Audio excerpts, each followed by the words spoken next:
नमस्कार दोस्तों। आज मैं आपके लिए एक ऐसी कहानी लेकर आया हूं जो आपको अंतिम क्षण तक अपनी कुर्सी से बांध कर रखेगी। ये कहानी किसी काल्पनिक दुनिया की नहीं, बल्कि उन हालातों की है जो हमारे आसपास घट सकते हैं। सच और झूठ के बीच की रेखा कभी कभी इतनी पतली हो जाती है कि हम खुद को धोखे में पाते हैं। तो आइए इस यात्रा पर चलते हैं जहां कुछ भी वैसा नहीं है जैसा दिखता है। कहानी आखिरी सांस तक। शाम के 7 बज रहे थे। मुंबई की भीड़ भरी सड़कों पर चलती हुई मेरी कार धीरे धीरे आगे बढ़ रही थी। बारिश की बूंदें शीशे पर टकरा रही थीं और उनके पीछे शहर की रोशनियां धुंधली दिख रही थीं। मेरा नाम विक्रम मेहता है और मैं पिछले 15 वर्षों से एक पत्रकार के रूप में काम कर रहा हूं। आज मेरी मुलाकात एक ऐसे इंसान से होने वाली थी जिसने मुझे एक ऐसे रहस्य के बारे में बताने का वादा किया था जो देश के सबसे प्रभावशाली लोगों को हिला देगा। रिसेप्शन पर पहुंचते ही मुझे बताया गया कि वह व्यक्ति पहले से ही इंतजार कर रहा है। कॉफ़ी शॉप के कोने में खिड़की के पास बैठा वह आदमी मुझे देखते ही पहचान गया। उसके चेहरे पर चिंता की लकीरें साफ दिख रही थीं। नमस्ते विक्रम जी, उसने धीमी आवाज़ में कहा, मैं रोहित कुमार। मैंने उससे हाथ मिलाया और सामने की कुर्सी पर बैठ गया। आपने फ़ोन पर कहा था कि आपके पास कुछ महत्वपूर्ण जानकारी है। उसने इधर उधर देखा, जैसे कोई उसकी बातें सुन न ले। मैं पिछले 10 साल से मिरार फार्मास्यूटिकल्स में काम कर रहा हूं। आप जानते हैं कि ये देश की सबसे बड़ी दवा कंपनियों में से एक है। मैंने सिर हिलाया। मिरार का नाम किसी परिचय का मोहताज नहीं था। पिछले साल कंपनी ने एक नई दवा लॉन्च की थी, कार्डियक क्योर। हृदय रोगियों के लिए एक चमत्कारिक दवा जिसने लाखों लोगों को नई उम्मीद दी। लेकिन उसकी आवाज़ लगभग फुसफुसाहट में बदल गई। ये दवा उतनी सुरक्षित नहीं है जितना दावा किया गया है। मेरे भीतर एक अजीब सी बेचैनी उभरी। क्या मतलब? क्लिनिकल ट्रायल के दौरान हमें कुछ गंभीर साइड इफ़ेक्ट्स का पता चला था, लंबे समय में इससे लीवर फेलियर हो सकता है। लेकिन कंपनी के टॉप मैनेजमेंट ने इन रिपोर्ट्स को दबा दिया। उन्होंने डेटा में हेरफेर किया ताकि दवा को जल्द से जल्द बाजार में उतारा जा सके। मेरे हाथों की उंगलियां अपने आप ही मेरे नोटपैड पर दौड़ने लगीं। आपके पास इसका कोई सबूत है? रोहित ने अपने बैग से एक पेन ड्राइव निकाली। इसमें सब कुछ है, असली क्लिनिकल डेटा, मीटिंग्स के मिनट्स और कुछ ईमेल्स जो साबित करते हैं कि कंपनी के सीईओ राजीव खन्ना जानते थे कि वे क्या कर रहे हैं। मैंने पेन ड्राइव ली और अपनी जेब में रख ली। आप ये सब मुझे क्यों बता रहे हैं? आप तो अपनी नौकरी दांव पर लगा रहे हैं। उसने गहरी सांस ली। मेरी माँ इसी दवा का इस्तेमाल कर रही हैं। और वह अकेली नहीं हैं। लाखों लोग इस दवा पर निर्भर हैं। मुझे नहीं पता कि 2-3 साल बाद क्या होगा, लेकिन मैं चुप नहीं बैठ सकता। उस रात मैं अपने घर लौटा और पेन ड्राइव से सारे डेटा को अपने लैपटॉप पर ट्रांसफ़र कर लिया। आंकड़े चौंकाने वाले थे। मिरार फार्मास्यूटिकल्स ने न सिर्फ डेटा में हेरफेर किया था, बल्कि कई वरिष्ठ अधिकारियों ने इससे होने वाले मुनाफे के लिए ड्रग रेगुलेटरी अथॉरिटी के अधिकारियों को भी रिश्वत दी थी। अगले दिन मैंने अपने एडिटर अनुराग से मुलाकात की और उन्हें सारी जानकारी दी। वे भी इस खुलासे से हैरान थे। विक्रम, ये बहुत बड़ा मामला है। हमें इसे प्रकाशित करने से पहले हर तथ्य की जांच करनी होगी। और तुम्हें पता है कि मिरार किसी छोटी कंपनी नहीं है। उनके पास बेहद शक्तिशाली कनेक्शन हैं। मुझे पता है, सर। लेकिन अगर यह सब सच है तो हजारों जिंदगियां खतरे में हैं। अनुराग ने सिर हिलाया। ठीक है, तुम अपनी जांच जारी रखो, लेकिन सावधानी से। मैं तुम्हारे साथ एक और रिपोर्टर को जोड़ देता हूं, नेहा शर्मा। वह स्वास्थ्य क्षेत्र की विशेषज्ञ है। अगले कुछ हफ्तों में नेहा और मैंने मिलकर इस मामले की गहराई से छानबीन की। हमने कई पूर्व कर्मचारियों से बात की, विशेषज्ञों से राय ली और उन डॉक्टर्स से मुलाकात की जिन्होंने अपने मरीजों को कार्डियक क्योर प्रिस्क्राइब किया था। धीरे धीरे एक डरावनी तस्वीर सामने आने लगी। एक शाम जब मैं अपने घर के रास्ते में था, मुझे एक अनजाना फ़ोन आया। विक्रम मेहता, एक गहरी आवाज़ पूछी। हाँ, कौन बोल रहा है? यह आपके अपने भले के लिए है, मिरार के मामले को छोड़ दीजिए। कुछ चीज़ें बिना उठाए ही बेहतर रहती हैं। फ़ोन कट गया। मेरे दिल की धड़कन तेज हो गई। इसका मतलब था कि हम सही रास्ते पर थे और किसी को हमारी जांच पसंद नहीं आ रही थी। अगले दिन मैंने नेहा को इस धमकी के बारे में बताया।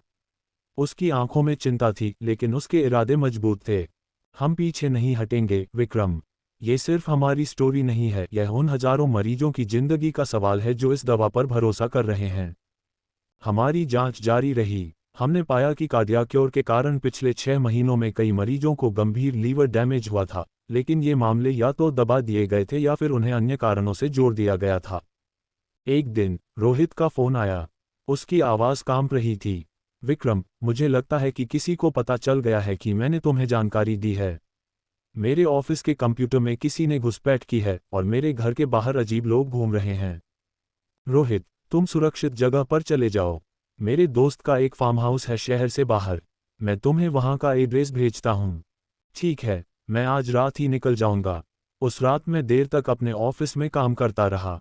जब मैं अपनी कार की ओर बढ़ रहा था, मुझे लगा जैसे कोई मेरा पीछा कर रहा है। मैंने तेजी से अपनी कार तक पहुंचकर दरवाज़ा लॉक कर लिया। रास्ते भर मैं अपने पीछे देखता रहा, लेकिन कोई नहीं दिखा। अगले दिन सुबह एक भयानक खबर आई। रोहित की कार एक दुर्घटना में क्षतिग्रस्त हो गई थी और वह गंभीर रूप से घायल था। मैं तुरंत अस्पताल पहुंचा। रोहित आईसीयू में था। डॉक्टर ने बताया कि उसकी हालत गंभीर है। क्या ये वाकई एक दुर्घटना थी? मैंने नेहा से पूछा, जो मेरे साथ अस्पताल आई थी। मुझे संदेह है, उसने कहा। ये बहुत संयोग लगता है कि जब हम इतने करीब पहुंच गए हैं, तब रोहित को ये हादसा हुआ। हम अस्पताल से निकले तो एक काली एसयूवी हमारे पीछे लग गई। नेहा ने इसे नोटिस किया और मेरा हाथ पकड़ लिया। विक्रम, वह कार हमारा पीछा कर रही है। मैंने रफ्तार बढ़ा दी और कई गलियों से होकर गुजरा, लेकिन कार हमारे पीछे ही थी। अंत में मैंने एक भीड़ भरी मार्केट में कार पार्क की और हम भीड़ में घुस गए। थोड़ी देर बाद जब हम वापस आए तो कार गायब थी। हमें अपना काम तेजी से पूरा करना होगा, मैंने नेहा से कहा। लगता है हम खतरे में हैं। अगले कुछ दिनों में हमने अपनी रिपोर्ट को अंतिम रूप देने के लिए दिन रात काम किया। हमारे पास अब पर्याप्त सबूत थे कि मिरार फार्मास्यूटिकल्स ने जानबूझकर अपनी दवा के खतरनाक साइड इफ़ेक्ट्स को छिपाया था। एक दिन जब मैं ऑफिस जा रहा था, मेरे मोबाइल पर एक अनजाना नंबर से कॉल आया। विक्रम जी, एक महिला की आवाज़ थी। हाँ, मैं बोल रहा हूँ। मेरा नाम सुधा पटेल है। मैं मिरार फार्मास्यूटिकल्स के लीगल डिपार्टमेंट में काम करती थी।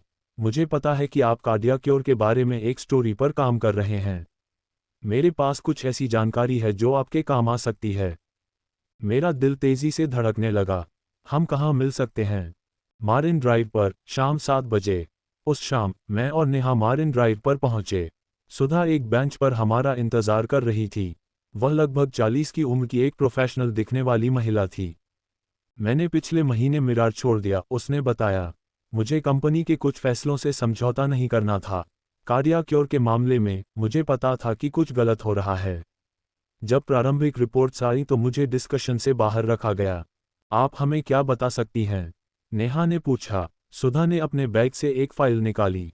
इसमें कंपनी के अंदरूनी मेमो हैं जो बताते हैं कि राजीव खन्ना और बोर्ड के कुछ सदस्य दवा के साइड इफ़ेक्ट्स के बारे में जानते थे, लेकिन उन्होंने फैसला किया कि इसे बाजार में लाने से होने वाला फ़ायदा ज़्यादा महत्वपूर्ण है। उन्होंने कुछ डॉक्टर्स को भी पैसे देकर अपनी तरफ किया था ताकि वे इस दवा को ज़्यादा से ज़्यादा मरीजों को प्रिस्क्राइब करें। मैंने फाइल ली और पलटी। इसमें वह सब था जो हमें चाहिए था, ईमेल्स, मीटिंग नोट्स और आंतरिक रिपोर्ट्स जो साफ तौर पर बताती थीं कि कंपनी अपने मुनाफे के लिए हजारों लोगों की जिंदगी से खेल रही थी। आप ये जानकारी हमें क्यों दे रही हैं? आप भी तो खतरे में पड़ सकती हैं, मैंने पूछा। सुधा की आंखों में दर्द था। मेरे पिता कार्डिया क्योर ले रहे हैं। पिछले महीने उनके लीवर फंक्शन टेस्ट में कुछ गड़बड़ी आई थी। जब मैंने अपने संदेह के बारे में कंपनी में बात की तो मुझे चुप रहने के लिए कहा गया। मैं अब और चुप नहीं रह सकती। हमारी मुलाकात के बाद मैं और नेहा वापस ऑफिस पहुंचे और पूरी रात काम करके अपनी स्टोरी को अंतिम रूप दिया। अगले दिन हमारा अखबार जनसत्य कार्डिया क्योर घोटाले की खबर के साथ प्रकाशित हुआ। हेडलाइन थी, मिरार का घातक धोखा, लाखों जिंदगियां खतरे में। खबर बम की तरह फूटी। टीवी चैनल्स पर बहस छिड़ गई, सोशल मीडिया पर हैशटैग ट्रेंड करने लगे और मिरार के शेयर्स में भारी गिरावट आई। सरकार ने जांच के आदेश दिए और drug controller general of India ने कार्डिया क्योर की जांच शुरू कर दी। लेकिन हमारी खुशी ज़्यादा दिन नहीं टिकी। मिरार ने हमारे और हमारे अखबार के खिलाफ मानहानि का मुकदमा दायर कर दिया, दावा करते हुए कि हमारी स्टोरी में तथ्यात्मक गलतियां थीं और यह केवल उनकी प्रतिष्ठा को नुकसान पहुंचाने के लिए थी।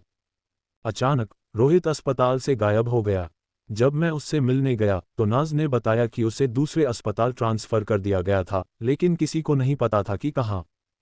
और फिर एक सुबह मुझे नेहा का फ़ोन आया। उसकी आवाज़ कांप रही थी। विक्रम, सुधा की मौत हो गई है। मेरा दिमाग सुन्न हो गया। क्या? कैसे? अपने घर में? पुलिस का कहना है कि यह आत्महत्या थी, लेकिन हम जानते हैं कि ऐसा नहीं है। मैंने उसका वाक्य पूरा किया। हम दोनों समझ गए थे कि हम अब किसी बहुत बड़े और खतरनाक खेल का हिस्सा बन गए थे। हमारी जिंदगियां भी खतरे में थीं। उसी दिन शाम को मेरे ऑफिस में एक अजनबी आया। उसने खुद को सीबीआई का अधिकारी बताया। नमस्ते विक्रम जी, मेरा नाम अभिनव सिंह है। मैं मिरार फार्मास्यूटिकल्स मामले की जांच कर रहा हूं। मैं आपकी कैसे मदद कर सकता हूं? मैंने पूछा, थोड़ा संदिग्ध होते हुए। हमें आपके सभी स्रोतों और सबूतों की जानकारी चाहिए। यह एक राष्ट्रीय महत्व का मामला बन गया है। मैंने उसे बताया कि मैं अपने स्रोतों की पहचान उजागर नहीं कर सकता, लेकिन मैंने उसे वे सभी दस्तावेज सौंप दिए जो हमारे पास थे। उसके जाने के बाद मैंने तुरंत अनुराग को फ़ोन किया। क्या आपने किसी सीबीआई अधिकारी को मेरे पास भेजा था? अनुराग चौंक गए। नहीं तो, कोई सीबीआई अधिकारी तुमसे मिला? मेरा दिल धड़कने लगा। हाँ, और मैंने उसे हमारे सारे सबूत दे दिए। फ़ोन पर सन्नाटा छा गया। विक्रम, तुरंत अपना फ़ोन और लैपटॉप बदल लो। वह आदमी सीबीआई से नहीं था। मुझे अपनी मूर्खता पर गुस्सा आया। मैंने फौरन नेहा को फ़ोन किया और उसे सब बताया। हमने फैसला किया कि अब हमें और भी सावधान रहना होगा। अगले दिन मैं एक नए फ़ोन और लैपटॉप के साथ काम पर लौटा। लेकिन मेरे ऑफिस में पहुंचते ही मुझे एडिटर के केबिन में बुलाया गया। अनुराग के साथ एक अधेड़ उम्र का आदमी बैठा था जिसने एक महंगा सूट पहना था। विक्रम, ये प्रकाश वर्मा हैं, मिरार फार्मास्यूटिकल्स के लीगल हेड, अनुराग ने परिचय कराया। प्रकाश ने मुस्कुराते हुए हाथ बढ़ाया, लेकिन उनकी आंखें ठंडी थीं। विक्रम जी, हमारे पास आपके लिए एक प्रस्ताव है। कैसा प्रस्ताव? हम आपकी स्टोरी रोकने के लिए 50 करोड़ रुपये देने को तैयार हैं। आप बस एक छोटा सा सुधार प्रकाशित कर दें कि आपकी पिछली रिपोर्ट में कुछ तथ्यात्मक गलतियां थीं। मैंने अनुराग की ओर देखा। उनका चेहरा पढ़ने योग्य नहीं था। और अगर मैं मना कर दूं? मैंने पूछा। प्रकाश का चेहरा कठोर हो गया। तब हम आपके और आपके अखबार के खिलाफ 100 करोड़ रुपये का मानहानि मुकदमा दायर करेंगे। और मुझे यकीन है, एक पत्रकार के रूप में आप जानते हैं कि हमारे पास किस तरह के कनेक्शंस हैं। ये धमकी थी और मैं इसे समझ गया था, लेकिन मैंने अपने आप को शांत रखा। मुझे सोचने के लिए समय चाहिए, मैंने कहा।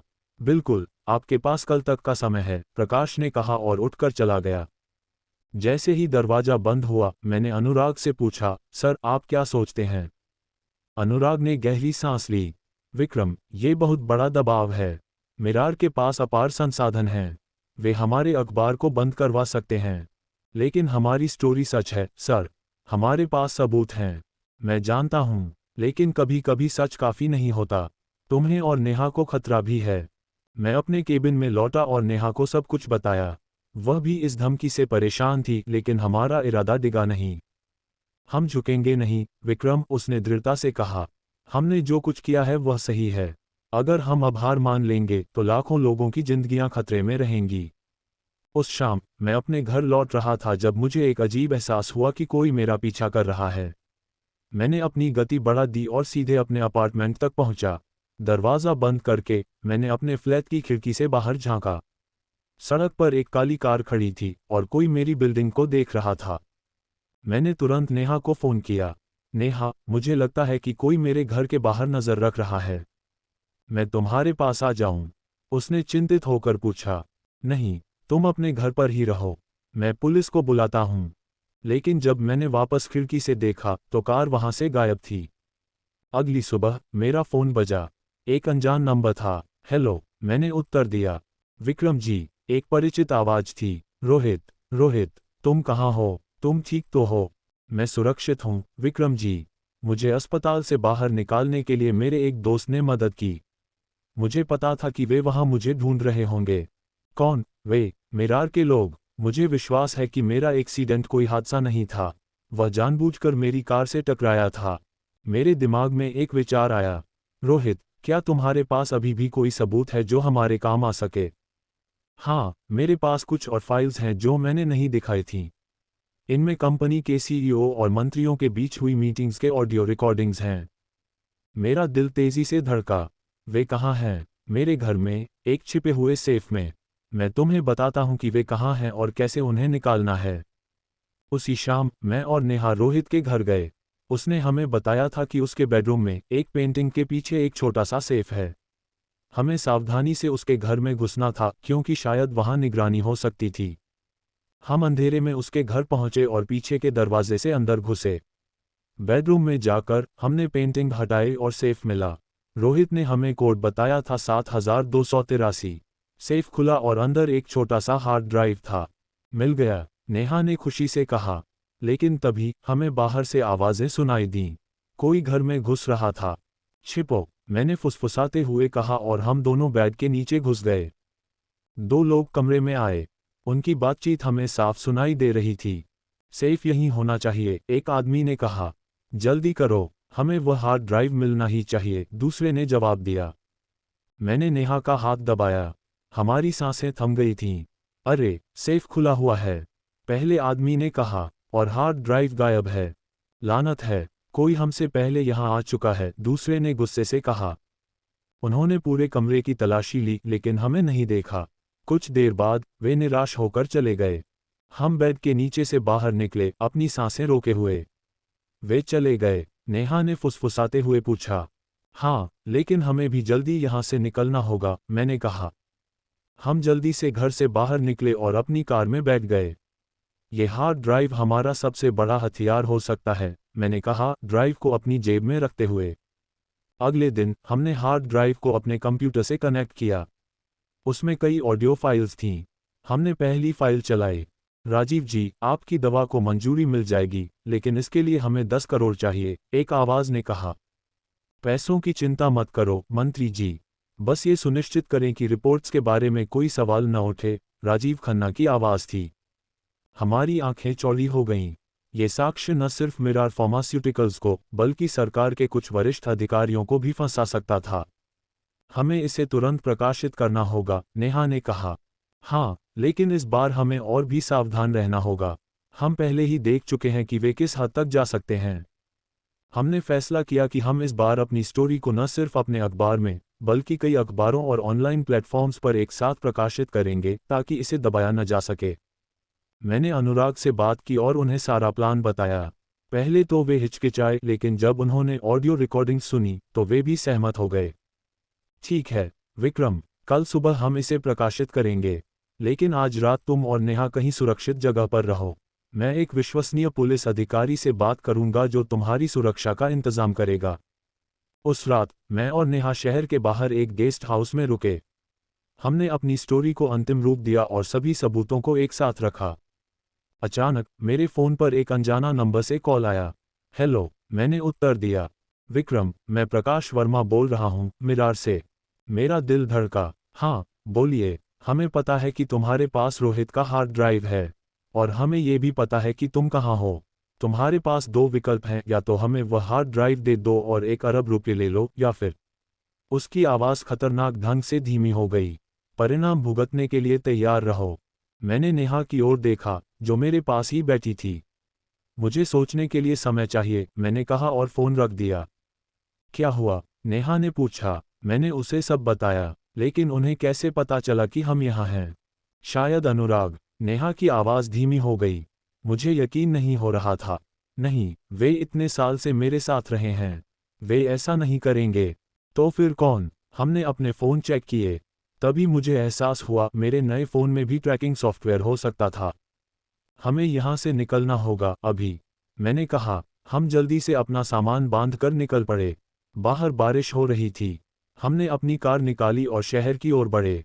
रास्ते में मैंने देखा कि एक कार हमारा पीछा कर रही थी। नेहा, देखो पीछे, मैंने कहा।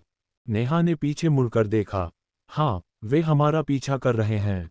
मैंने कार की स्पीड बढ़ा दी। बारिश तेज हो गई थी और सड़क फिसलन भरी थी। हम शहर की भीड़ भरी गलियों में घुस गए, उम्मीद करते हुए कि हम उन्हें चकमा दे पाएंगे। लेकिन वे हमारे पीछे ही थे। अचानक उनकी कार हमारी कार के पास आए और हमें साइड से टक्कर मारी। संभालो, नेहा चिल्लाए। मैंने स्टीयरिंग पर नियंत्रण बनाए रखने की कोशिश की, लेकिन बारिश और तेज गति के कारण कार फिसल गई और रोड डिवाइडर से टकरा गई। जब मैंने आंखें खोलीं तो मैं अस्पताल के बिस्तर पर था। मेरे सिर में दर्द था और मेरा एक हाथ पट्टी में बंधा था। नेहा, मैंने कमज़ोर आवाज़ में पुकारा। वह ठीक है, विक्रम, एक आवाज़ आई। मैंने मुड़कर देखा, अनुराग मेरे बिस्तर के पास खड़े थे। अनुराग सर, हार्ड ड्राइव। मैंने पूछा। नेहा के पास है, वह सुरक्षित है, और हमने स्टोरी प्रकाशित कर दी है। मैंने राहत की सांस ली। प्रतिक्रिया कैसी रही? बवंडर की तरह। सीबीआई ने राजीव खन्ना और कई सरकारी अधिकारियों को गिरफ्तार किया है। मिरार के शेयर्स का मूल्य गिर गया है और कार्डियाक क्योर को बाजार से हटा दिया गया है। मैंने कमजोर मुस्कान दी। और वे लोग जो हमारा पीछा कर रहे थे, पकड़े गए। वे मिरार द्वारा नियुक्त किए गए प्राइवेट इन्वेस्टिगेटर्स थे। उन्होंने स्वीकार किया है कि वे तुम्हें रास्ते से हटाने के लिए भेजे गए थे। मुझे राहत मिली, लेकिन एक सवाल अभी भी बाकी था। सर, उन्हें कैसे पता चला कि हम उस गेस्ट हाउस में थे? अनुराग ने अपना सिर झुका लिया। वह मेरी गलती थी, विक्रम। मैंने तुम्हारा लोकेशन किसी को नहीं बताया था, लेकिन मेरा फ़ोन हैक किया गया था। उन्होंने मेरे मैसेज पढ़ लिए थे। मैंने उन्हें माफ़ कर दिया। हम सब इस लड़ाई में एक साथ थे। कुछ हफ्तों बाद मैं और नेहा वापस काम पर लौटे। हमारी स्टोरी ने हमें राष्ट्रीय पहचान दिला दी थी, और कई अन्य पत्रकार भी अब फार्मास्यूटिकल इंडस्ट्री में हो रहे भ्रष्टाचार की जांच कर रहे थे। एक शाम, जब मैं ऑफिस से निकल रहा था, एक महिला मेरे पास आई। उसकी आंखों में आंसू थे। आप विक्रम मेहता हैं? उसने पूछा। जी हाँ, मैंने उत्तर दिया। मेरे पति कार्डियाक क्योर ले रहे थे। जब आपकी स्टोरी आई तो हमने तुरंत दवा बंद कर दी। डॉक्टर ने कहा कि अगर हम 1 महीना और इंतजार करते तो शायद बहुत देर हो जाती। उसने मेरा हाथ पकड़ा। आपने मेरे पति की जान बचाई, और न जाने कितने और लोगों की। धन्यवाद। उस पल मुझे एहसास हुआ कि हमने जो जोखिम उठाया था वह सार्थक था। हमारी कहानी ने लाखों लोगों की जिंदगियां बचाई थीं। कुछ महीने बाद हमें पता चला कि राजीव खन्ना और अन्य आरोपियों पर मुकदमा चल रहा था। उन्हें जेल की सजा मिलने वाली थी। मिरार फार्मास्यूटिकल्स को भारी जुर्माना भरना पड़ा और कंपनी के कई वरिष्ठ अधिकारियों को इस्तीफा देना पड़ा। रोहित वापस अपने काम पर लौट आया, अब एक नई फार्मास्यूटिकल कंपनी में, जहां उसे उसकी ईमानदारी के लिए सम्मानित किया गया। और मैं और नेहा, हमने एक साथ मिलकर एक किताब लिखी, आखिरी सांस तक, एक रिपोर्टर की कहानी, जिसमें हमने अपने अनुभव साझा किए। किताब बेस्टसेलर बन गई, लेकिन सबसे महत्वपूर्ण बात यह थी कि हमारी कहानी ने एक बदलाव की शुरुआत की। अब फार्मास्यूटिकल कंपनियों पर और अधिक निगरानी रखी जाती थी, और नए कानून बनाए गए थे जो मरीजों की सुरक्षा सुनिश्चित करते थे। जब भी मैं उस समय के बारे में सोचता हूं, मुझे याद आता है कि सच्चाई के लिए लड़ना कितना महत्वपूर्ण है, भले ही उसका रास्ता कितना ही खतरनाक क्यों न हो। क्योंकि अंत में सच्चाई ही जीतती है। लेकिन कहानी यहीं खत्म नहीं होती। 6 महीने बाद मैं अपने घर पर था जब मेरा दरवाज़ा बजा। जब मैंने दरवाज़ा खोला तो सामने एक छोटा सा पैकेज था, बिना किसी पते या नाम के। मैंने पैकेज खोला। अंदर एक फ्लैश ड्राइव थी और एक छोटा सा नोट, अभी भी कई राज छिपे हैं। मैंने तुरंत नेहा को फ़ोन किया और उसे बताया। मुझे लगता है कि यह है, नेहा। क्या तुम्हें लगता है कि हमें इसे देखना चाहिए? उसने पूछा। हाँ, लेकिन इस बार हम और भी सावधान रहेंगे। मैंने फ्लैश ड्राइव को अपने कंप्यूटर से कनेक्ट किया। उसमें सिर्फ एक फाइल थी, एक वीडियो। मैंने प्ले बटन दबाया। वीडियो में एक अंधेरे कमरे में बैठा एक आदमी दिखाई दिया। उसका चेहरा छिपा हुआ था। नमस्ते, विक्रम जी, आपने मिरार के मामले में अच्छा काम किया। लेकिन ये सिर्फ बर्फ का एक टुकड़ा है। हिमखंड अभी भी समुद्र के नीचे छिपा है।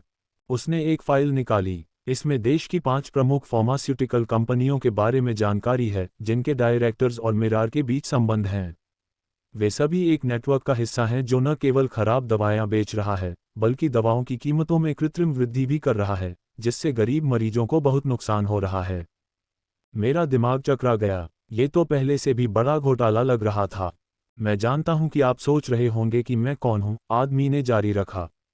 आप मुझे अंदरूनी व्यक्ति कह सकते हैं। मैं इस नेटवर्क का हिस्सा था, लेकिन अब मैं अपने पापों का प्रायश्चित करना चाहता हूं। मैं आपकी मदद करूंगा, लेकिन मेरी पहचान गुप्त रहनी चाहिए। वीडियो समाप्त हो गया। मैंने नेहा को फ़ोन किया और उसे सब बताया।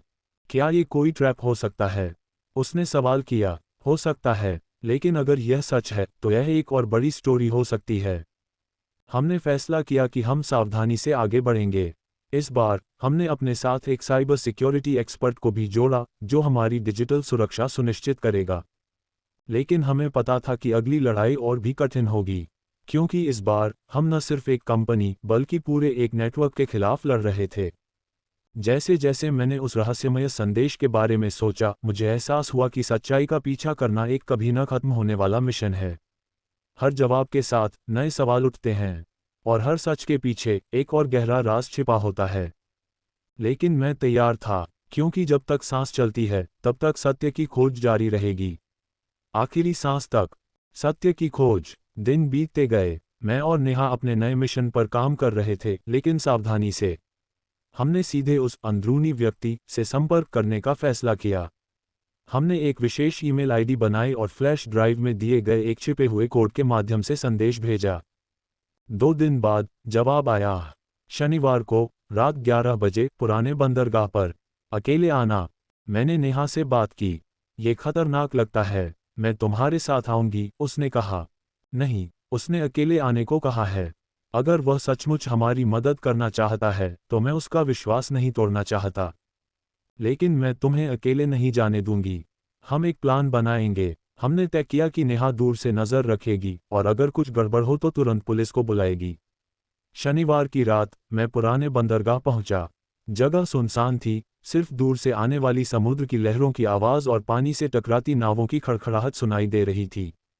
विक्रम जी, एक आवाज़ अंधेरे से आए।